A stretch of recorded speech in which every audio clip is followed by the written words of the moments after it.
What is going on, YouTube? Welcome back to another video. I have two things to say. So number one, I haven't been recording since last week, since the last video upload, just because I haven't really been able to trade the way I normally do. And what I mean by that is my roommate started learning how to trade, so I've been teaching him, one-on-one how to execute what basic terminology is, all that good stuff. So I haven't really been able to trade like normal or even record it. But today I passed my account coming into the day. Oh yeah, by the way, I just activated this Express. I always go for the consistency accounts because it's like very easy to get a payout. It's like 3 days as well, and you're just kind of forced to be disciplined, which I really like. So coming into the day, I checked the 4 hour, and obviously this is pre-market stuff.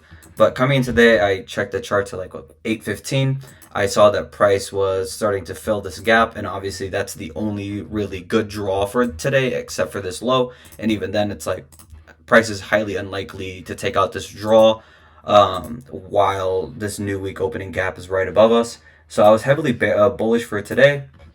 I saw that there was an opportunity pre-market to take along to that gap and to even take out this, I believe is a data candle, the way that's wicked. But obviously I did not take that entry because it's pre-market. I did not want to get wicked out. So I just waited for an actual re-entry.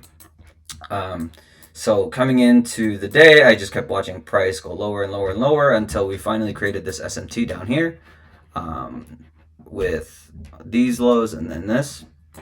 Pretty sure. And then obviously I could have gotten an earlier entry, but like this spike of volatility kind of spooked me because I've been trading for a minute, and with spikes like that, you get a really nasty rebound, so you could just get absolutely wicked out the second the new candle opens. So I just didn't want to take that risk. I wanted to wait for some sort of rebalance to be able to enter. So that's what I got, right? So we have this pump up.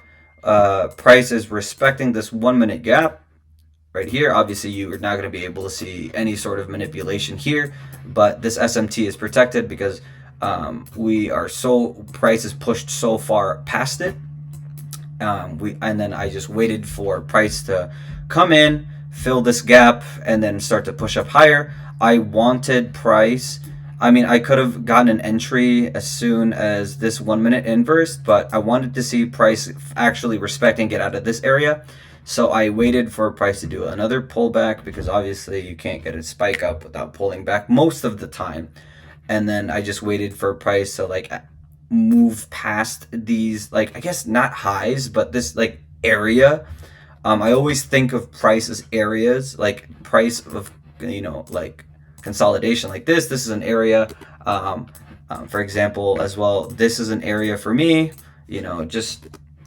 It's like I think of it as like boxes, and I want to see price break out of this box, before I actually enter a trade. The second I saw that price dipped down and started to push back up, I entered right here. I know it was a little bit premature in terms of like, what I actually needed to see and getting out that box, but I was just so convinced that price was going to be hella bullish for today again. That was my draw.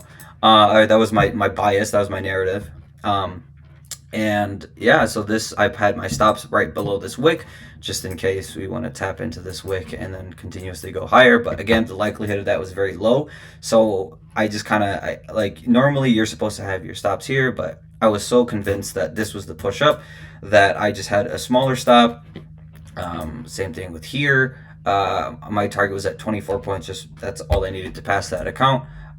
You could have honestly targeted this internal high as well, or even just go for a safe 30 points. What I like to tell people is always target 30 to 50 points because that is more likely to be guaranteed than TP that's 60 points, 75 points, because price likes to rebound around those areas, around that range. I see, like, as you can see, 50 points, we get a rebalance. And yeah, that's honestly the trade breakdown that I have for you guys today. Hopefully I can record tomorrow's trading session on this XFA. I will probably take the entire week to get this payout because I'm not in a rush. That's how most people fuck up their XFAs because they're over risking, they're over leveraging, and they're just super excited to just hit TP. But for now, my goal is to just go back down to micros because this is how I like to trade, right? I pass the account, the eval with minis, and then until I build a respectable buffer, I'm on micros. So I start off with 5 micros. Every 2, 3 winning days, I bump it up to like 1 to 2 more micros. So I'll be at 7, and all the way up until I'm at a mini, or once I'm at a mini and I want to scale up more past the mini, I drop back down to MNQ, and then I'll just do 12 contracts and then so on and so forth. You guys understand how it goes. But I hope you guys learned something from that. You could have easily avoided like getting cooked on um, these what's it called, these trades, just simply by being patient and just waiting for what the 5 minute looks like. That has allowed me to be consistently in the green for the past couple of weeks now because of the fact that I'm paying attention to the 5 minute time frame.